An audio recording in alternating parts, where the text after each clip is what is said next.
안녕하세요. DJ 가을입니다. 오늘의 사연 시작해 보겠습니다. 안녕하세요. 30대 중반의 직장인 여자예요. 저는 취업 준비할 때 만난 남자친구와 결혼을 했다가 3년 만에 이혼을 하게 되었어요. 그때의 이야기를 하기 위해 사연을 보냅니다. 당시에는 속이 터지는 줄 알았지만 이혼을 하고 나서는 속이 아주 시원하더라고요. 남편을 믿었다가 집까지 넘어갈 뻔했는데 다행스럽게도 집도 잃지 않고 이혼까지 잘 마무리 지었죠. 저의 얘기를 시작하자면 연애 때 얘기부터 해야 할 것 같아요. 저와 남자친구는 취업을 준비하다가 만난 사이예요. 취업 준비를 함께 하다가 사랑이 싹튼 사이였죠. 취업이 어려워서 많이 힘들어하던 차에 남자친구와 저는 서로가 서로를 응원해 주었어요. 그게 서로에게 큰 힘이 되었죠. 너무 걱정하지 마. 하반기에는 더 잘 될 거야. 너 그동안 학점 관리도 잘 해놨고 자격증도 따놨잖아. 자기도 잘 될 거야. 그래도 이렇게 힘들 때 우리가 서로 응원해 줄 수 있어서 너무 다행이다. 그러다 우리는 거의 동시에 취직을 하게 되었어요. 같은 회사에 들어가고 싶었던 저희는 아쉽게도 다른 회사에 들어가게 되었어요. 남자친구는 중소기업에 취직을 하게 되었고 저는 대기업에 취직이 되었어요. 그래도 취직을 하게 되었다는 건 저희에게 큰 의미가 있었죠. 하지만 남자친구는 취직이 되어서도 그리 기뻐 보이지 않았어요. 나이도 동갑인데 취직도 같은 시기에 했는데 회사와 연봉 차이로 남자친구는 제 앞에서 많이 위축되어 보였어요. 그게 제 잘못도 아닌데 저는 괜히 미안하고 그렇더라고요. 자기는 능력이 좋아서 나중에 더 마음에 드는 회사로 이직하는 것도 문제 없을 거야. 그래, 알았어. 나도 투덜대지 않고 지금 다니는 데서 잘 적응해 볼게. 저는 남자친구가 기운을 차리기 바라는 마음에 응원하는 말을 많이 해주었죠. 그렇다고 남자친구의 자격지심이 완전히 사라진 건 아니었지만 그래도 잘 지내려고 애쓰더라고요. 그런 면이 우리가 헤어지지 않고 계속 연애할 수 있는 힘이 되었어요. 그리고 직장에 다닌 지 2년 차가 되었을 때 우리는 결혼을 결심했어요. 사회초년생인 저희 둘이 모은 돈은 많지 않았어요. 그렇다고 남자친구의 집안이 넉넉한 것도 아니었지만 저에게는 부모님이 저를 위해 결혼 자금을 마련해 주신 게 있어서 가능한 일이었죠. 저희 부모님은 제가 중학교 때 이혼을 하셨는데 딸 하나인 저를 위해서 준비해 놓으신 돈은 있었어요. 신혼집까지 마련할 수 있는 정도였죠. 우리 집에는 해준 게 아무것도 없는데 너희 집 도움만 받으니까 내가 미안하다.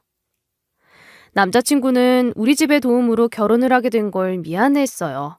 아마도 미안함보다는 자존심이 상하는 걸로 보이긴 했지만요.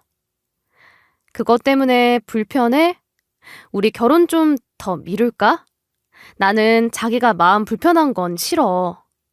그런 건 아니야. 나는 하루라도 빨리 우리가 결혼해서 같이 살았으면 좋겠어. 그러면 약속해줘.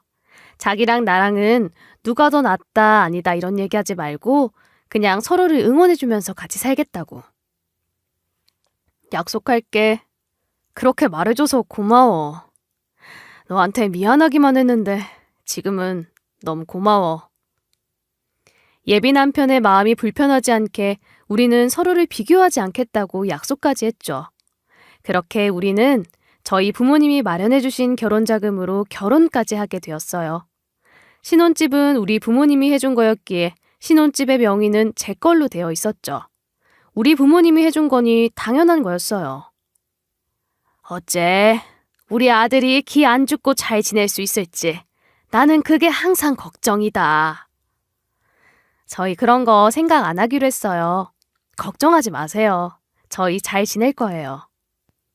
처가의 도움을 많이 받고 시작한 결혼 생활이었기에 시모도 걱정이 많았어요. 다른 것보다도 아들의 자존심이 상하지 않을까 걱정하셨죠. 이해는 되었지만 우리 부부는 그런 거 생각하지 않기로 약속을 했으니 저는 시모의 기우라고 생각했어요. 신혼집이 너희 부모님이 해주신 거라고 해도 명의는 공동명의로 하는 게 낫지 않겠어? 시모의 말에 저는 들은 척도 하지 않았죠. 아무리 아들 걱정이 되어도 그건 말이 안 된다고 생각했어요. 남편도 이미 받아들인 상황이었는데 시모가 끼어들어서 왈가왈부할 일은 아니었죠. 하지만 남편은 시모의 말에 이렇다 저렇다 말을 하지 않고 그저 가만히 있기만 하더라고요. 그게 좀 답답하긴 했지만 그런대로 무시하고 지낼 수는 있었어요. 내 연봉이랑 당신이랑 같기만 해도 내가 좀 덜 짜증날 것 같은데. 우리 그 얘기는 안 하기로 했잖아. 우리 사는데 전혀 문제도 없고 우리 그런 걸로 비교 같은 거 안 하기로 했잖아. 남편은 가끔씩 연봉 차이 때문에 스트레스를 받았어요. 그걸 지켜보는 저도 마음이 무겁기만 했죠. 그렇게 결혼을 하고 1년쯤 되었을 때 남편은 3년을 다닌 자신의 직장에 대해 불만이 쌓일 대로 쌓여 있었어요. 원하던 회사가 아니었던 게 끝내 문제가 되더라고요. 나 도저히 지금 회사 계속 못 다니겠어. 이제 경력도 쌓였겠다. 이직을 해야 할 것 같아. 그러면 한번 이직 준비해보자. 나도 당신이 원하는 회사에서 일했으면 좋겠어. 남편의 불만을 이해할 수 있었죠. 당연히 저는 이직을 하겠다는 남편의 결정을 존중해 주었어요. 이번 기회에 남편이 좋은 회사에 들어가서 저와 연봉을 비교하며 자괴감에 빠지는 일도 없었으면 좋겠다고 생각했어요. 남편이 스트레스를 받을 때마다 그게 저의 스트레스이기도 해서 저는 더더욱 남편을 응원할 수밖에 없었어요. 이번에도 안 됐어. 면접 때 분위기도 좋아서 당연히 될 줄 알았는데 이렇게 안 되니 자꾸 기운만 빠진다. 그래도 포기하지 말고 다른 데도 알아보자. 당신 경력도 있고 능력 있는 사람이라 금방 좋은 데 들어갈 수 있을 거야. 남편의 이직은 생각보다 쉽지 않았어요. 면접까지 본 회사들은 많았지만 번번이 결과가 좋지 않았죠. 그럴 때마다 남편만큼이나 저도 속상하고 기운이 빠지더라고요. 그래도 저는 희망을 놓지 않고 매번 남편을 응원해 주었죠. 남편이 더 큰 자괴감에 빠질까봐 걱정이 많이 되었어요. 이번에도 안 됐어. 계속 이런 식이면 나 아무래도 이직 못할 것 같아. 남편은 눈에 띄게 기운이 없어 보였어요. 저는 그럴 때마다 마음이 불안했죠. 회사들이 진짜 사람 보는 눈이 없다. 나는 당신을 믿으니까 당신도 포기하지 마. 그래서 예전부터 생각한 게 있는데 나 식품 관련 사업을 하고 싶어. 갑자기 사업을 하겠다는 남편의 말을 들으니 황당했죠. 사업도 사업 자금이 있어야 하는데 우리에게 사업 자금을 쓸 돈이 있을 리 없었죠. 그렇다고 관련 경력이 있는 것도 아닌데 이직이 안 된다고 너무 성급한 판단을 내리는 걸로 보였어요. 갑자기 사업이라니? 자금도 없이 사업을 그냥 할 수는 없는 거잖아. 차라리 지금 회사를 좀 더 다니거나 이직을 더 준비해보는 게 낫지 않겠어? 지금 회사를 더 다니는 건 싫고 이직도 잘 안 되잖아. 사업도 그냥 하려는 거 아니고 전부터 생각하고 있던 거라서 나는 잘해볼 수 있을 것 같아. 자신 있어. 남편은 자신이 있다고 했지만 옆에서 지켜보는 저는 불안하기만 했죠. 자금은 어떻게 마련하게? 우리 아직 모아둔 돈도 얼마 없고 그냥 시작할 수는 없는 거잖아. 우리 집이 있잖아. 이 집 담보로 대출을 받으면 사업하는데 문제는 없을 것 같아. 남편의 말이 저는 무모하게 느껴졌어요. 게다가 집은 제 명의로 되어 있는데 이걸 담보로 대출을 받는다는 게 저는 마음이 걸리더라고요. 너무 큰 위험 부담을 안는 일이라는 생각이 들었죠. 이 집 명의가 나로 돼 있잖아. 대부대출을 받으라는 건 내 이름으로 받으라는 거야? 우리 부부야. 그 정도는 해줄 수 있는 거 아니야? 다른 것도 아니고 내가 사업을 하겠다는데 당신도 그 정도 지원은 해줘야지. 남편의 태도가 너무나 당당해서 저는 좀 당황스럽더라고요. 친정에서 집을 해준 것을 그렇게 미안해하던 사람이 집을 담보로 대출을 받는 일은 당당하게 요구하더라고요. 우리 두 사람 모두를 위험에 빠뜨릴 수도 있는 일이었어요. 담보대출까지 받으면서 사업을 한다는 게 무리하는 걸로 보여.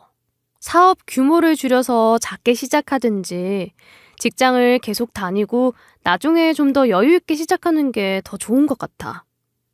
당신이 그렇게 말하니까 나는 서운하다. 내 능력을 믿는다면서 대출받아야 한다니까 갑자기 싫다는 건 사실은 나를 못 믿겠다는 거 아니야? 남편은 제 말을 듣자마자 발끈했어요. 너무 불안한 시작을 하지 말자고만 했을 뿐인데 그걸 자신의 능력을 의심한다고 생각하더라고요. 그런 뜻이 아니라 우리 사회생활한 지 이제 3년 조금 넘었잖아. 경험도 경력도 부족한 상황에서 가진 재산이라고는 집밖에 없는데 그 집을 담보로 대출을 받는다는 게 너무 위험이 크게 보이니까 하는 말이야. 사업을 꼭 지금 당장 해야 하는 것도 아니잖아. 저는 남편이 기분 나쁘지 않게 차근히 설명했어요. 충분히 제 마음을 이해할 수 있을 거라고 생각했죠. 조금만 말을 잘 못해도 자신을 무시한다고 생각할까봐 얼마나 조심스럽게 말을 꺼내야 했는지 몰라요. 그런 대화가 불편하기는 저도 마찬가지였어요. 당신은 나를 믿어줘야지. 그 정도 도움도 안 주겠다고 하면 내가 대체 무슨 일을 할 수가 있겠어. 나는 담보대출 받았으면 좋겠어. 그렇게 해줘. 제가 아무리 침착하게 설명해도 남편은 서운해 하더라고요. 그리고 고집을 꺾지도 않았어요. 사업을 해야겠다는 생각에 꽂혀서 제가 하는 말은 듣지도 않았어요. 나는 그건 못하겠어. 회사 생활을 좀 더 해서 우리가 직접 모은 돈으로 사업을 하는 거라면 찬성이지만 너무 성급하게 결정해서 사업을 하는 건 안 돼. 난 못해줘. 남편은 끝까지 담보대출을 요구했지만 저는 정확히 거절을 했어요.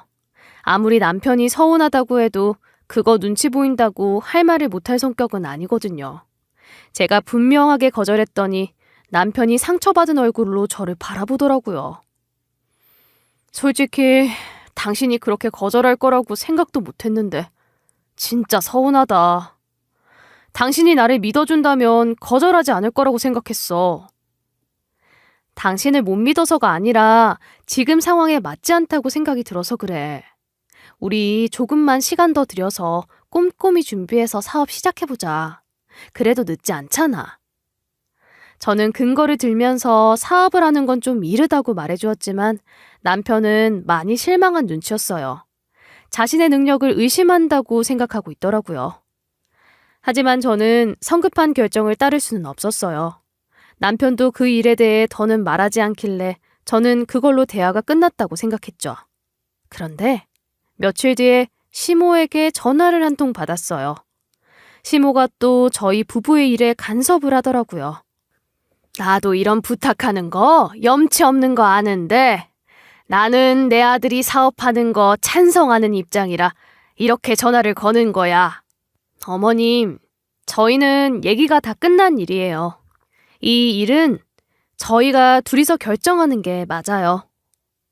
저는 시모가 저에게 전화를 걸어서 다 끝난 얘기를 꺼내는 게 마음에 들지 않았어요. 그것도 남편이 시모에게 일러 바쳐서 이런 전화를 받았다는 사실이 더 마음에 들지 않았죠. 남편은 자신의 힘으로는 안 될 것 같으니까 시모에게 말을 한 게 분명해 보였어요. 내가 너라도 내 명의로 된 집으로 담보대출을 받으라면 마음 불편할 것 같아. 그러면 이렇게 하는 건 어떻겠니? 집 명의를 우리 아들 이름으로 바꿔줘. 어머니, 명의 이전을 하는 것까지 저에게 요구하시는 건 너무하신 거죠. 그렇게 되면 네 이름으로 대출을 받는 게 아니잖니. 대출받고 하는 모든 문제도 아들이 알아서 할 수 있게 될 거야. 내 아들도 새로운 일 좀 하면서 자기 뜻 펼치겠다는데 부부끼리 그 정도도 못하니? 저는 왜 지금 당장 그렇게 무리하면서 사업을 하려는지 이해가 안 돼요. 내 아들은 잘난 처가에 잘난 아내 두고 위축되게 지냈잖아. 사업 좀 하면서 자신감도 찾으면 너도 좋은 거잖아. 얘가 운이 없어서 그렇지 똑똑한 애야. 너도 알잖아. 내가 봐도 우리 아들은 사업하면 야무지게 잘할 수 있는 애인데 기회가 없어서 너무 힘들어해. 네가 좀 도와주면 안 되겠니? 이번에 대출 받고 사업만 잘 되면 명의도 다시 돌리는 걸로 하자. 내가 보장하마. 내가 각서도 쓰면 되지? 그럼 그거 믿고 내 아들, 아니, 네 남편 한 번만 도와줄 수 있겠니? 시모가 그렇게까지 애원을 하는데 단칼에 거절하지도 못하겠더라고요. 그리고 남편이 그동안 위축되어 지내온 것도 알고 있었기에 저도 사업하는 걸 반대하기 어렵더라고요. 남편이 똑똑한 사람이라는 건 저도 잘 알고 있었고 기회가 없어서 마음껏 능력을 펼치지 못하는 것도 알고 있었기에 더더욱 그랬죠. 게다가 시모가 그렇게까지 보장을 하겠다고 하니 그냥 눈 딱 감고 남편 한번 제대로 도와줘 볼까 하는 생각도 들더라고요. 무엇보다도 계속 반대를 하면 제가 남편의 능력을 믿지 못한다고 생각할까 봐 걱정이었어요. 당신 정말로 사업하면 성공할 거지? 자신 있는 거 맞지? 당신 정말로 잘할 거지? 저는 며칠 더 고민하다가 남편에게 물었어요. 당연하지. 나 회사 일하면서도 사업 구상하고 계획 꼼꼼하게 세웠어. 절대로 무모하게 하려는 거 아니야. 당신이 그렇게 하고 싶은 마음은 이해하는데 어머님 통해서 전화하게 한 건 나 기분 나빴어. 미안해. 난 또 거절당한 자신이 없어서 그랬던 거야. 그래도 엄마랑 얘기하니까 당신 마음을 돌릴 수 있었잖아. 아무리 그래도 원하는 게 있으면 당신과 나랑 둘이서 직접 얘기하는 게 맞는 것 같아. 앞으로는 그렇게 해줄 거지? 알겠어. 그렇게 할게. 나 믿어줘서 고마워. 내가 진짜로 잘해볼게. 나 정말로 자신 있어. 남편의 자신감 넘치는 대답에 저는 큰 마음을 먹고 신혼집을 명의 이전해줬어요. 그리고 남편은 곧장 회사를 그만두고 사업을 시작했어요. 남편이 성공하길 바라는 마음이 컸고 남편이 이번 기회에 자신감도 되찾을 수 있기를 바랬죠. 시모는 손익분기점이 넘으면 남편 명의로 된 집을 제 명의로 돌린다는 각서까지 자필로 써서 저에게 주었어요. 자, 이제 이것까지 썼으니 너도 안심이 되지? 근데 나는 가족끼리 이런 거 쓰는 거 영 그렇다. 그래도 네가 하도 원하니까 써주는 거야. 이런 게 있어야 남편도 정신 더 바짝 차릴 것 같아요. 그리고 각서 쓰겠다고 한 건 어머님이 먼저 말씀하신 거잖아요. 난 네가 너무 의기양양한 게 가끔은 좀 서운하다. 지금도 그래. 전 그냥 제가 생각하는 걸 말씀드린 거지 예의 없게 굴려는 의도는 없었어요. 기분 나쁘셨다면 죄송해요. 네가 죄송할 게 뭐 있니? 가진 거 없는 내가 죄인이지. 시모는 각서를 주면서도 불만을 얘기했지만 저는 이미 받기로 한 거 반드시 받아야만 했죠. 본인이 주겠다고 한 걸 제가 굳이 받지 않겠다고 할 필요는 없었죠. 남편의 노력과 저의 바람이 더해져 남편의 사업은 시작부터 순조로웠어요. 우려가 많았던 사업이지만 수입을 내는데 오랜 시간이 걸리지도 않았어요. 믿어주고 지원하길 잘했다는 생각이 들더라고요. 게다가 놀랍게도 남편이 사업을 시작하고 1년 반쯤 됐을 때는 손익분기점을 넘기까지 했어요. 제가 집을 돌려받을 시기가 금방 돌아온 거였죠. 당신 정말 대단하다. 어떻게 처음 하는 사업인데 이렇게 운영을 잘해? 당신은 타고난 사업가인가 봐. 저는 남편의 능력을 아낌없이 칭찬했어요. 그동안 마음고생한 사람에게 칭찬을 마음껏 퍼부어주고 싶더라고요. 내가 말했잖아. 잘 될 거라고. 난 미리 생각해둔 큰 그림이 있었던 사람이야. 그러게, 당신 진짜 대단해. 능력자야, 능력자. 저는 남편의 길을 살려주기 위해 껴안아주며 길을 살려주었어요. 이제 명의 돌려도 당신 사업하는데 큰 문제는 없는 것 같아. 요즘은 많이 안정적이잖아. 생각보다 금방 안정을 찾아서 너무 다행이었지. 근데 명의 이전을 꼭 해야 돼? 사업 안정되면 그렇게 하기로 했던 거잖아. 왜? 아직 이른 것 같아서 그래? 아니, 우리 엄마한테 이 집 주려고 했어. 어차피 내 거잖아. 남편의 대답에 저는 황당했어요. 저랑은 상의도 없이 집을 시모에게 주기로 했다는 게 당연히 이해가 되지 않았죠. 왜 그런 결정을 내린 건지 설명도 미리 없었고요. 그리고 제 집을 왜 시모에게 준다는 건지, 대체 그런 생각은 왜 하게 된 건지 이해도 되지 않았어요. 그게 무슨 소리야? 왜 이 집은 어머님한테 드려? 나랑 상의도 없이 그런 결정을 내렸어? 그리고 이 집이 어떻게 당신 집이야? 이 집 내가 우리 부모님한테 받은 거 당신도 알잖아. 내 사업도 이제 잘 되고 있고 우리는 더 큰 집에 살게 될 텐데 뭐 그런 걸로 그렇게 예민하게 굴어. 내 사업 잘 되고 있으니까 더 좋은 집에 살면 그걸로 됐잖아. 사업이 잘 되는 거랑은 별개의 일이잖아. 명의는 되돌리기로 했던 건데 왜 갑자기 말이 바뀌는 건데? 그건 아니지. 저는 이성적으로 설명을 해줬어요.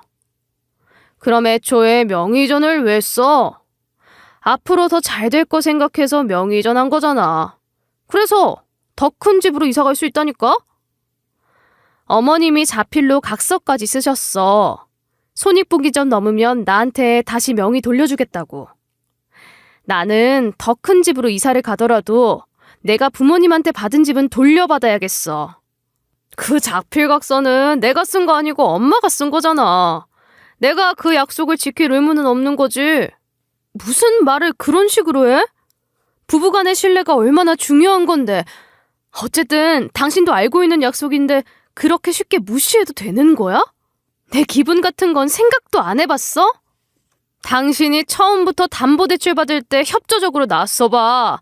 내가 이렇게까지 했겠어? 그 말 무슨 뜻이야? 내가 바로 도와주지 않았다고 나랑 한 약속을 어기겠다는 거야? 꼭 그런 건 아니지만 나도 당신이 나서서 도와주지 않은 게 솔직히 괘씸하긴 했어. 남편의 말에 저는 정말 황당했어요. 사업으로 돈 좀 벌더니 저에게 태도까지 돌변한 모습은 충격적이기까지 했죠. 당신이 이런 식으로 나올 거라고는 상상도 못했어. 지금 배신감 느껴져. 나도 너한테 배신감 많이 느꼈었어. 참았던 날들이 얼마나 많았는지 알아? 나는 중소기업에 취직하는 순간부터 참아야 하는 것들이 너무 많았어. 너야 연봉도 많이 받고 걱정이 없으니까 그저 천하태평이었겠지.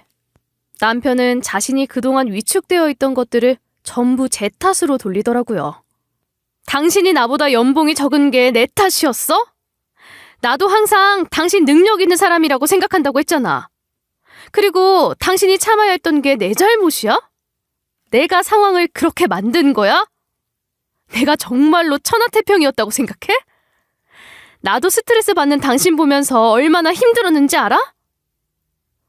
집 담보로 대출받는 거 같고 갑질한 거 생각 안 나? 네가 나한테 얼마나 굴욕을 줬냐? 그게 어떻게 갑질이야? 어떻게 나한테 그런 생각 갖고 같이 살아온 거야? 내가 왜 그게 위험한지 근거를 갖고 얘기해줬잖아. 그게 내가 당신 굴욕 준 거야? 근거를 갖고 얘기해? 웃기고 있네. 야, 그래서 지금 내 사업 잘 되는 거 봐. 네 생각이 틀렸다는 걸 보여주고 있잖아. 내가 원래 이런 사람이야. 중소기업 다니니까 너 나 우습게 생각한 거 내가 몰랐을 것 같아? 내가 우습게 생각했다고? 당신 정말 자격지심 너무 심한 거 아니야? 내가 우리 비교하지 말고 살자고 했잖아. 그렇게 약속한 것도 당신은 믿지 않은 거야? 너 말은 그렇게 하면서 속으로는 나 무시했을 거 아니야. 네가 내 앞에서 항상 당당한 것도 전부 네가 집 갖고 있다고 그런 거 아니야? 너는 집이 없어져 봐야 남편 소중한 걸 알 거야. 지금 그래서 정말로 집 명의 안 돌려주겠다는 거야? 정말 그럴 생각인 거야? 남편이 하자는 대로 해. 지금은 내가 돈도 잘 벌고 이 집의 지휘권을 들고 있는 건 나야. 집 못 돌려주니까 그런 줄 알아. 너는 그냥 조용히 내가 하자는 대로만 하면 돼. 당신 정말 이렇게 나올 줄은 몰랐다. 우리 친정 아버지가 변호사인 거 기억하지? 나도 제대로 대응할 거야. 연락 안 하고 지내던 거 아니었어? 이런 일로 연락도 안 하고 지낸 장인어른한테 도와달라고 하게? 남편이 조금은 당황한 얼굴로 저를 바라보더라고요. 남편은 몰랐겠지만 저는 친정 아버지와 종종 연락을 하고 지냈어요. 엄마와 아버지가 이혼하시고 제가 엄마랑만 살아서 남편은 제가 친정 아버지랑 연락하고 지내는 건 몰랐거든요. 사실 저희 친정 아버지는 변호사셨어요. 아주 가깝게 지내지는 않았지만 그래도 여전히 저의 아버지였고요. 그냥 새로운 집에 만족하면서 살 수는 없어? 어차피 부부잖아. 그 집이 내 명이건 당신 명이건 그게 뭐가 중요해? 중요하지 않다면서 왜 내 명의로 다시 돌려놓는 건 못하겠다고 하는 건데? 내가 결혼하면서 우리 부모님한테 받은 내 집이야. 내가 요구하는 게 당연한 거 아니야? 당신이 내 위에 있는 것 같아서 싫어서 그래. 그 집은 이왕 명의 변경한 거 그냥 나한테 넘기는 걸로 해. 좀 그래도 되잖아. 당신이 꼭 그렇게 잘났다고 티를 내야겠어? 저는 집도 집이지만 남편의 태도가 괘씸해서 도저히 그냥 넘어갈 수 없었어요. 제가 아버지랑 연락을 거의 하지 않으니까 남편은 제가 아버지에게 도움을 받을 거라곤 상상도 하지 못했을 거예요. 저는 아버지에게 바로 전화를 해서 상황을 설명드렸죠. 자초지종을 다 들은 아버지는 며칠 뒤에 보자고 하시더라고요. 며칠 뒤에 아버지를 찾아갔더니 남편이 하는 사업에 대한 조사를 싹 해놓으셨더라고요. 물론 거기서 문제점도 발견하셨고요. 법적으로 문제가 될 수 있는 부분들이 있더라고. 이 얘기를 꺼내면서 신고하지 않을 테니 집을 내놓으라고 할 수는 있을 것 같아. 시어머니가 각서 쓴 것도 있는데 그걸로는 뭔가 할 수 있는 게 없을까요? 시간이 많이 걸릴 거야. 그러니까 더 쉬운 방법부터 해보자는 거야. 그런데 문제는 이렇게 되면 부부간의 관계가 많이 틀어질 수도 있다는 건데 괜찮겠어? 상관없어요. 이미 틀어진 관계예요. 나는 약속대로 내 집이나 돌려받았으면 좋겠어요. 집을 갖고 소송을 하면 시간도 많이 들고 네가 많이 힘들 거야. 그러니까 소송보다는 네 남편 사업에서 문제가 되는 부분을 얘기하면서 집을 돌려받는 게 좋을 것 같아. 아버지가 하자는 대로 할게요. 저도 시간이 길어지는 건 원하지 않아요. 최대한 빨리 돌려받고 싶을 뿐이에요. 저는 아버지가 알려준 방법대로 남편의 사업에서 법적으로 문제가 되는 부분을 말하면서 이 일을 크게 만들고 싶지 않으면 집을 돌려달라고 말했어요.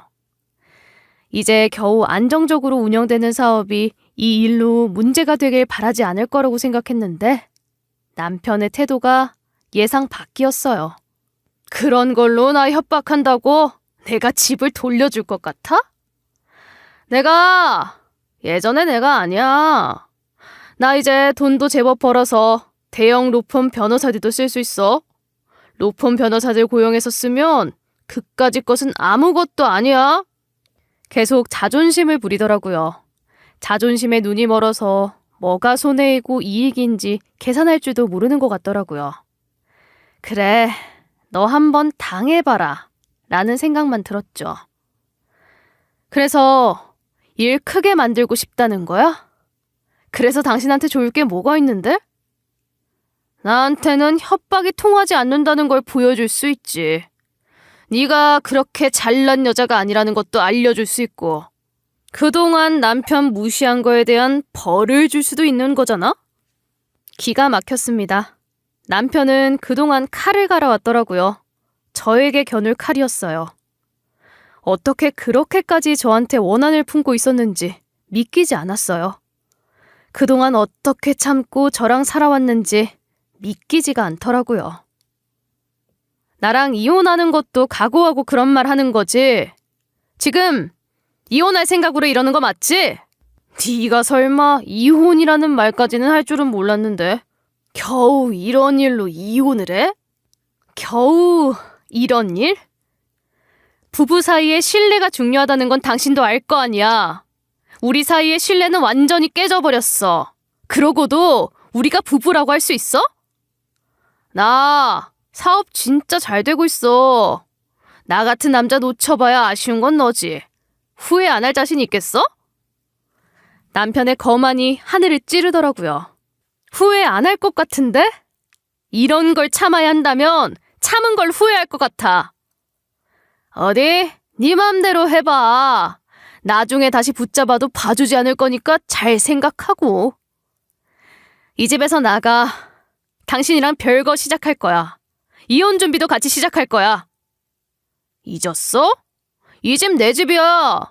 나가려면 네가 나가야지. 이혼을 하던 말던 맘대로 하는데 내 집에서 나가라 말하는 함부로 말하지 마. 물에서 꺼내줬더니 보따리 내놓으란 게 이런 일을 두고 말하는 거였죠. 저는 집에서 절대 나갈 수 없었어요.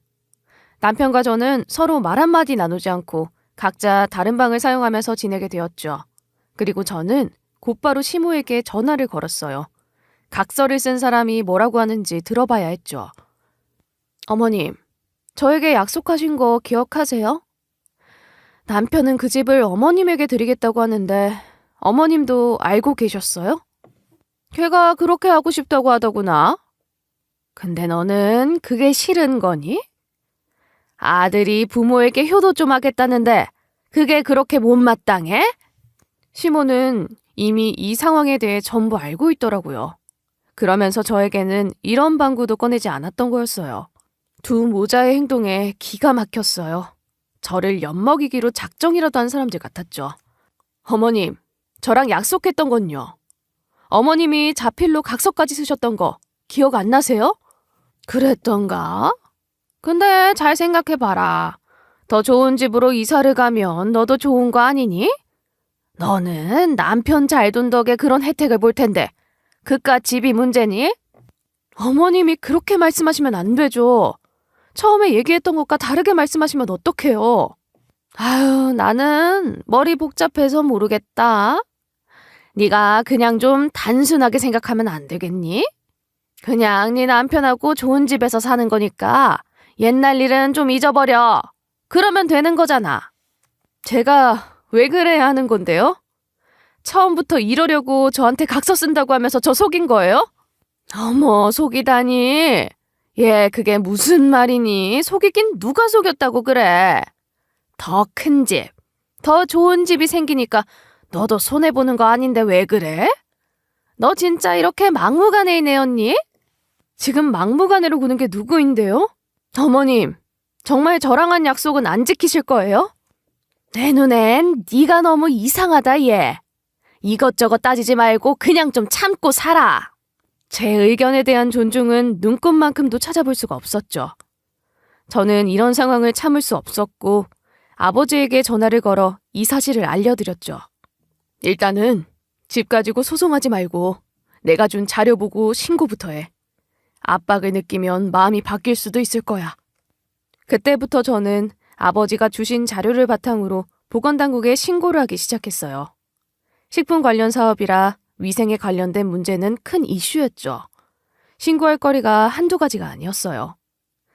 처음 하는 사업이라 남편이 모르고 넘어간 것들, 알면서도 대충 처리한 것들 등 신고하면 문제가 될 사항들이 정말 많았어요. 남편이 고용한 변호사가 나서도 봤지만 문제가 너무 명백해서 소용이 없는 경우도 많았어요. 저는 지치지도 않고 닥치는 대로 신고를 했고 저는 남편을 봐줘야 할 이유가 더는 없었기 때문에 남편이 걱정도 되지 않았어요. 개선이 되지 않는 문제에 대해서는 또다시 신고하기를 반복했죠. 결국 영업정지가 되면서 남편은 사업에 큰 차질을 입게 되었어요. 그러자 곧바로 전화가 오더라고요. 신고하는 거 멈춰줬으면 좋겠어. 영업정지까지 됐어. 내가 이렇게까지 망가지길 바란 건 아니잖아. 제발 그만해. 대형 로펌 변호사 고용한다며 변호사가 이건 못하겠대? 돈을 좀 더 줘야 하는 거 아니야? 저는 마음껏 비웃어 주었어요. 저에게 했던 말들을 생각하면 이건 아무것도 아니었죠. 그만 좀 하자. 나도 진짜 지쳐. 사업 겨우 안정적으로 이끌고 있었는데 이렇게까지 해야겠냐? 내 짐 내놔. 나도 그거 말고 당신한테 바라는 거 없으니까. 약속대로만 했어도 일이 이렇게 커지지는 않았을 거 아니야. 그래서 내가 미리 말했고. 집에 왜 그렇게 집착하냐? 그 집 아니어도 내 사업하는 걸로 더 좋은 집 살 수 있는데 왜 그렇게 집 때문에 난리야? 집도 집이지만 말이 달라지는 꼴이 너무 보기 싫었어. 당신이 위축되고 자존심 상하는 게 전부 내 탓이라고 하던 것도 참을 수 없었고. 당신은 나를 운명 공동체라고 생각하는 게 아니라 경쟁자로 생각하고 있던 거야. 그러니 나도 이렇게 극단적으로 행동하게 되는 거고.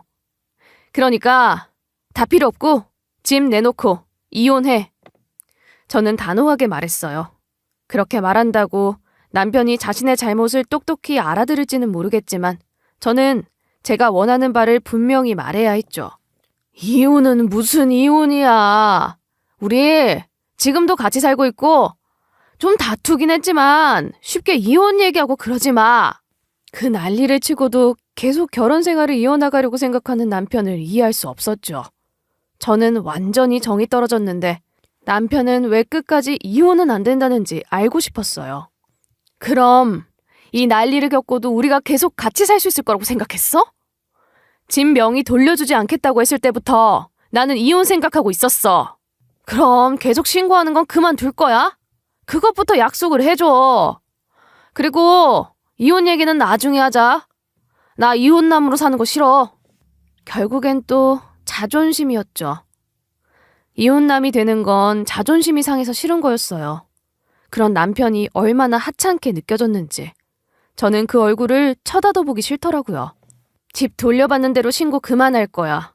그리고 이혼도 할 거야. 그럼 당신이랑 나 사이 엮이는 일은 일체 없을 거야. 명의는 돌려놓을게. 하지만 이혼은 솔직히 못 받아들이겠어. 나 진짜 이혼만은 안 돼. 당신이 받아들이고 아니고는 나한테 중요하지 않아. 나는 마음 먹었으니까 그런 줄 알아. 그리고 내 집 명의 당장 돌려놔. 그렇게 저는 집을 돌려받았어요.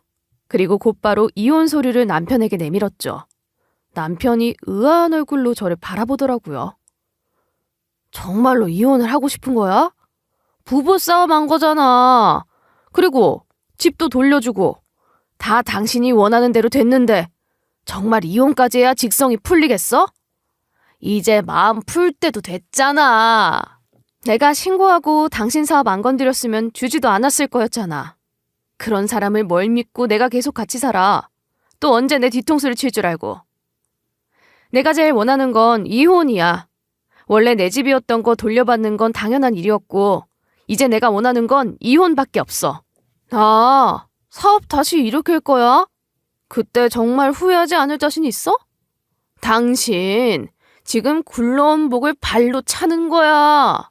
당신 같은 사람이랑 한신도 같이 있기 싫으니까 헛소리 하지 말고 이혼 서류에 사인해.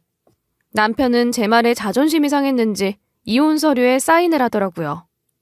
가진 건 자존심밖에 없는 남자였으니 자존심을 긁어서 이혼 서류에 사인을 받아낸 거죠. 그리고 곧바로 이혼이 진행이 되었어요. 남편은 제가 말하지 않았는데도 알아서 짐을 싸서 집을 나가더라고요.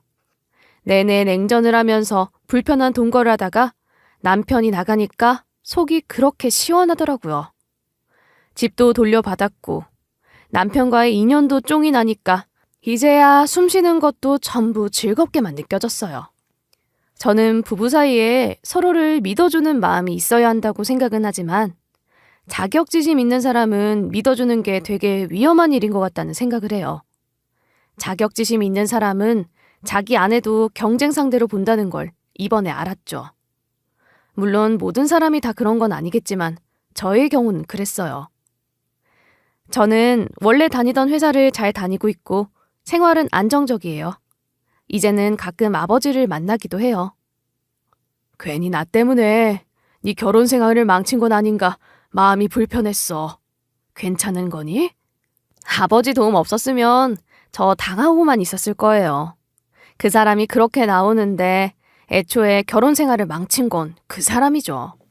그래. 네가 받은 집을 돌려주지 않으려고 한 건 나도 이해가 안 되더라. 집 명의 변경은 그래서 함부로 해주는 게 아니라고 해. 앞으로는 그런 일 당하지 않게 조심해. 이젠 그런 일 없을 거예요. 사람을 믿는 게 무서워졌거든요. 사람을 믿는 게 잘못은 아니야. 부부간에 믿어주는 게 맞기도 하고. 그러니까 누군가를 믿는 것을 두려워하지는 마. 난 네가 더 좋은 사람을 만났으면 좋겠다. 친정아버지는 그렇게 말씀하셨지만 저는 사실 여전히 사람을 믿는 것이 두려웠어요. 한번 크게 대이니 어쩔 수가 없더라고요. 항상 경계를 하는 건 아니지만 너무 믿는 것보다는 저를 지키기 위해서라도 경계를 늦추지는 않아요. 그런 제가 싫지도 않고요. 그리고 어느 날 취업 준비를 할 때 같이 스터디를 했던 친구에게 전화가 왔어요. 제가 전 남편과 연애를 할 때부터 결혼을 하는 것까지 모두 지켜본 친구였죠. 제 친구라기보다는 전 남편과 더 가까웠던 친구라 갑자기 온 전화가 좀 의아했어요. 얼마 전에 그 녀석 만나서 술 한잔하다가 알았어. 너희 잘 살 줄 알았는데 이혼했다는 소식 들으니까 내가 다 씁쓸하더라. 얘기 들었구나.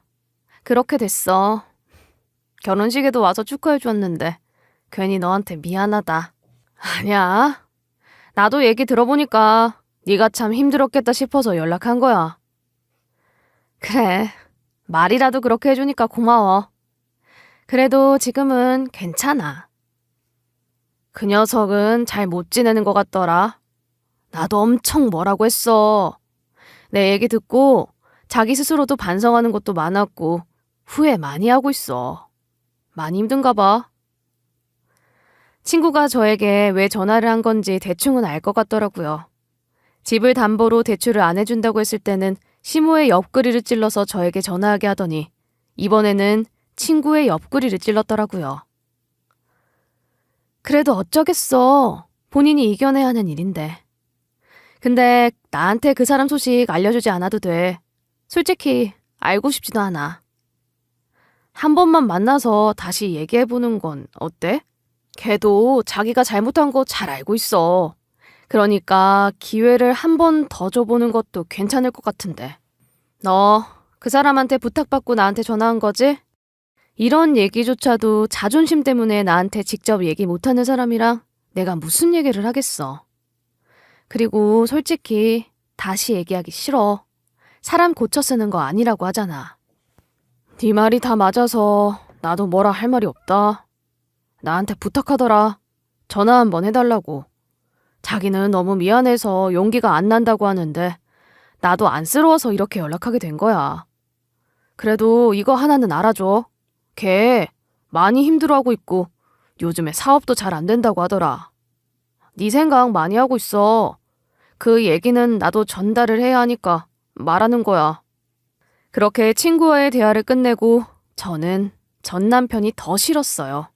여전히 자기 자존심이 목숨만큼 소중해서 직접 전화도 못하는 바보 같은 그 사람이 밉고 찌질해 보였어요. 이혼을 했다는 게 너무 다행이었다는 생각이 또 한 번 들더라고요. 집도 돌려받았는데 왜 이혼했는지 이해가 안 되더라. 너는 왜 그렇게 내 아들한테 독하게 구는 거니? 일하는데 전화가 와서 무심코 받았다가 전시모의 목소리를 듣는 순간 짜증이 확 밀려오더라고요. 이혼하는 게 맞으니까 이혼한 거예요. 그렇게 뒤통수를 맞고 어떻게 그 남자랑 계속 살아요? 네가 내 아들 사업까지 망하게 만들어 놓고 이제 별 볼 일 없는 것 같으니까 버린 거잖아. 제 집 가로채려고 하신 분이 할 소리는 아닌 것 같은데요. 꼬박꼬박 말 대꾸지. 난 예전부터 너 그런 태도 정말 마음에 안 들었어. 저도 무슨 말만 하면 제가 잘난 척하는 거라고 보는 어머니의 그런 편견이 싫었어요. 내가 용서해 줄 테니까 니들 다시 합쳐. 내 아들 이렇게 무너지는 꼴 나 더는 못 보겠다. 제가 왜 합쳐요? 저 그럴 생각 조금도 없으니까 꿈 깨세요. 너라도 이혼녀 타이틀 달고 사는 거 좋을 거 없잖아. 왜 이렇게 고집을 부려? 세상이 어느 때인데 그런 말씀을 하세요? 아직도 참고 사는 게 미덕인 줄 아세요? 어머님 때에는 그런지 몰라도 요즘은 아니에요. 요즘엔 뒤통수 맞고도 참고 사는 게 바보 같은 거예요. 얘가 아주 못하는 말이 없어? 너 진짜 나 무시하는 거냐? 아니요. 이제부터 제대로 무시하려고요. 저한테 다시는 연락하지 마세요. 저랑 아무런 관계도 없는 아줌마한테 일하다 말고 전화 받는 거 다시는 안 할 거예요. 저는 그대로 전화를 끊어버렸어요. 하고 싶은 말을 시원하게 했더니 속이 다 풀리더라고요. 전시모는 자기네가 잘못한 건 끝까지 없다는 태도였고 그런 사람에게 저도 예의 차려가면서 대하고 싶진 않더라고요. 그리고 전 남편이 친구로는 안 되니까 또 자기 엄마한테 전화해보라고 했다는 게 정말 정 떨어지더라고요. 이렇게 찌질한 짓을 반복하는 그 사람이 너무 싫었어요. 그놈의 자존심 때문에 미안하다는 말도 직접 하지 못하는 게 얼마나 모자라 보였는지 몰라요. 자니? 용기가 없어서 술의 기운을 빌려서 너한테 연락한다. 며칠 뒤에 정말 지긋지긋한 전 남편의 메시지를 받아야 했죠. 자려고 준비하다가 그 메시지를 받는 순간 기분이 정말 더러웠어요. 그냥 무시했죠. 오늘 밤에도 네 생각이 많이 난다. 더 메시지가 오기 전에 스팸으로 등록했어요. 뭐라고 짓거리든 저는 관심이 없었죠. 무슨 배짱으로 그런 연락을 한 건지 어이가 없기만 하더라고요. 그런 짓을 하고도 저에게 다시 연락을 했다는 게 황당하기만 했어요. 정말로 우리가 다시 잘 지낼 수 있을 거라고 믿는 거라면 자기가 한 짓이 얼마나 쓰레기 같은 짓이었는지 모르는 것이었죠. 스팸으로 등록한 걸로는 성이 차지 않아서 다음 날은 휴대폰 번호를 바꿔버렸어요. 이제 전 남편에게 연락 올 일은 없었죠. 그리고 시모도 남편의 친구로부터도 전화나 메시지가 올 일을 완전히 차단하는 거였죠. 지금은요, 저 정말 잘 지내요. 제 집에서 제 일하면서 사니까 마음이 편하네요. 자격지심이 심한 사람 옆에서 사는 일은 정말 정신적으로 에너지 소모가 너무 많은 일이었나 봐요. 저도 모르는 사이에 3년 동안 스트레스가 많이 쌓였었더라고요. 하지만 지금은 그런 스트레스에서 벗어나니까 마음이 편안하기만 해요. 긴 얘기 들어주셔서 감사해요. 여러분들은 저와 같은 일을 겪지 않길 바랄게요.